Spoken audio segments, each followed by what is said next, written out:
নাটোরের নর্থ বেঙ্গল চিনিকলের অধীনে কৃষ্ণা কৃষি খামারের জমি লিজ প্রক্রিয়ায় অনিয়ম এবং দুর্নীতি নিয়ে পাল্টাপাল্টি অভিযোগ উঠেছে।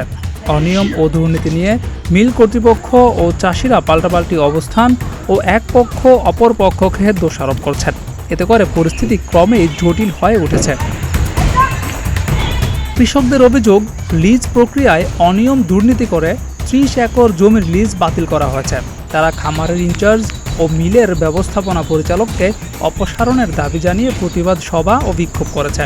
এছাড়া লিজ পুনর্বহাল ও দাবি না মানা হলে পুনরায় কঠোর কর্মসূচি দেওয়ার হুঁশিয়ারি দিয়েছে কৃষক নেতারা। অন্যদিকে মিল কর্তৃপক্ষের দাবি, লিজ প্রক্রিয়ায় নিয়ম নীতি অমান্য করায় 30 একর জমির লিজ বাতিল করা হয়েছে।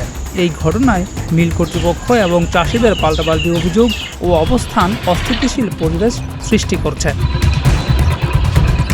সংশ্লিষ্ট সূত্রে জানা যায়, নর্থ বেঙ্গল সুগার মিলের অধীনে নাটোরের বাগাতিপাড়া উপজেলার লোকমানপুর এলাকায় কৃষ্ণা কৃষি খামারের অবকাঠামো ও পুকুর সহ প্রায় 1185 একর জমি রয়েছে।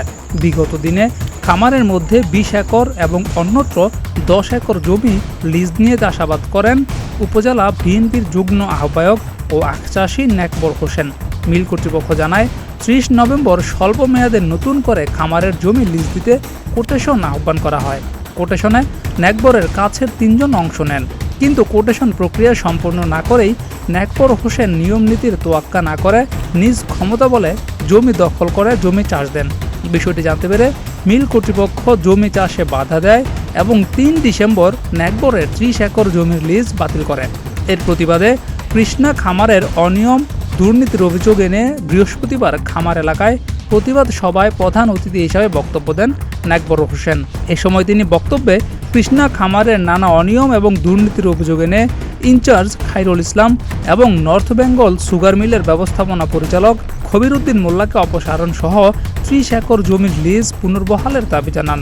এই ঘটনার জেরে মিলের ব্যবস্থাপনা পরিচালক মোহাম্মদ খবিরউদ্দিন মোল্লা লালপুর থানায় একটি সাধারণ ডায়েরি করেছেন। এদিকে লিজ প্রক্রিয়া সহ পুরো বিষয়টি নিয়ে দুই পক্ষের পাল্টাপাল্টি বক্তব্য, দোষারোপ ও অবস্থান নেওয়ায় পরিস্থিতি অস্থিতিশীল হয়ে উঠেছে। মিল কর্তৃপক্ষ জানান, 8 ডিসেম্বর জমির লিজ প্রক্রিয়ার অংশ হিসাবে পুনরায় কোটেশন আহ্বান করা হবে। অন্যদিকে একই দিনে দাবি না মানা হলে মিল গেট এলাকায় চাষিদের পক্ষ থেকে কর্মসূচি পালনের কথা রয়েছে।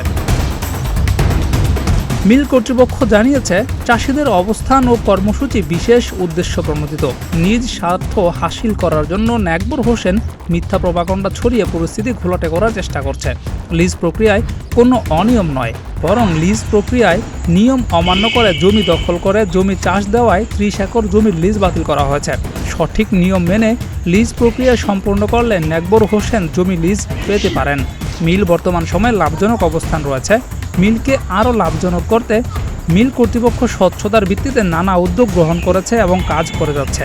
নিয়ম অমান্য করে কাউকে জমি লিজ দেওয়া হবে না। লিজ প্রক্রিয়ায় কোটেশন আহ্বান, যাচাই বাছাই, অফার লেটার এবং ওয়ার্ক অর্ডার সংগ্রহ সহ সকল প্রক্রিয়া সম্পূর্ণ করে একজন চাষি জমি লিজ নিতে পারেন। এই নিয়ম অমান্য করে চাষিকে মিল কেন জমি লিজ দিতে যাবে? প্রয়োজনে মিল কর্তৃপক্ষ নিজস্ব তত্ত্বাবধানে খামারের জমি চাষাবাদ করবে। কোনো নিয়ম নীতি তোয়াক্কা না করে কর্তৃপক্ষের কোনো ধরনের সে অফার লেটার বা কার্যাদেশ না পেয়েই সে নিজ ক্ষমতা বলে জমি চাষ করেছেন এবং এটি বাধা দেওয়া হয় এবং প্রশাসনকে অবহিত করা হয়। আমরা চাই যে আমাদের তো নিজস্ব তত্ত্বাবধানে যতটুকু জমি আমরা চাষ করি, বর্ধিতটা দেশের জাতীয় উৎপাদন বৃদ্ধির লক্ষ্যে যাতে জমির উত্তম ব্যবহার করা যায়, সেজন্য আমরা কিছু জমি স্বল্প মেয়াদী লিজ দিই এবং এটা আমরা চাই যে নিয়ম নীতি অনুযায়ী যথেষ্ট পরিমাণ লোক অংশগ্রহণ করবে এবং সেটি যাতে মিল যাতে তার উপযুক্ত অর্থটা পায় সেভাবে নিয়ম নীতি অনুসরণ করে আমরা লিজ দেব। নতুবা আমরা এটি আমাদের তত্ত্বাবধানে করার চেষ্টা করি। কোটেশন সংগ্রহ করে যিনি রেসপন্সিভ হবে, সর্বোচ্চ দরদাতা হিসেবে বিবেচিত হবে, তিনিই পাবেন। অন্যদিকে বিএনপি নেতা নেকবর হোসেন এবং স্থানীয় চাষিদের অভিযোগ, মিলে একটি সক্রিয় মাফিয়া চক্র কাজ করছে। লিজ পেতে টাকা অফার করতে হয়, যারা টাকা দিতে পারে তারা জমি লিজ পায়। মিল কর্তৃপক্ষ যাকে খুশি তাকে জমি লিজ দিতে পারে, কিন্তু কোনো অনিয়ম দুর্নীতি মেনে নেওয়া হবে না।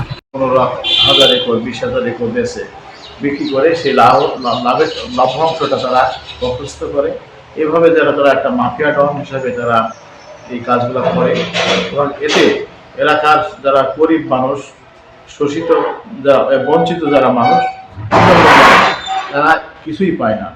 তারা 1 বিঘা জমি চালে চাষ করতে বাগান চাষ পায় না। তো সেই কারণে আমরা সুগার মিলের এমডি সাহেবকে আমরা বলেছিলাম যে আমাদের এই অঞ্চলে গরিব মানুষ আছে, আমাদের যারা লোক তারা কিন্তু এইগুলো থেকে বঞ্চিত, আপনি আমাদের কিছু জমি দিতে হবে। তো বলো যে আমি তো এভাবে দিতে পারি না, আমি কোটেশনের মাধ্যমে দিব। তো ঠিক আছে, কোটেশনে দেন। গত 30 তারিখে এই কোটেশনটা হয়, সেখানে আমাদের 3টা ছেলে অংশগ্রহণ করে। সর্বোচ্চ দাম দেওয়ার পরে কোটেশনে তারা জমিগুলো পায়। জমিটাকে জো ধরার জন্য একটা মাত্র চাষ করা হয়েছিল, এই অপরাধে তারা জমিটাকে লিজ বাতিল করে। তা আমার প্রশ্ন হলো যে আপনি বাতিল করেছেন, কর্তৃপক্ষ করতেই পারে, তো আর যারা এইভাবে নিচ্ছে, যারা শত শত বিঘা জমি, তাদের লিস্টগুলো কেন দিলেন বা বাতিল করেন না কেন? এই বিষয়ে লালপুর থানার অফিসার ইনচার্জ মোহাম্মদ নুরুজ্জামান জানান, নানান হুমকি ধামকির বিষয়ে মিলের ব্যবস্থাপনা পরিচালক খবিরউদ্দিন মোল্লার পক্ষ থেকে থানায় একটি সাধারণ ডায়েরি করা হয়েছে। এছাড়া যে কোনো অনাকাঙ্ক্ষিত ঘটনা এড়াতে প্রশাসনের পক্ষ থেকে প্রয়োজনীয় ব্যবস্থা নেওয়া হবে। জিয়াউর রহমান, প্রতিদিনের বাংলাদেশ।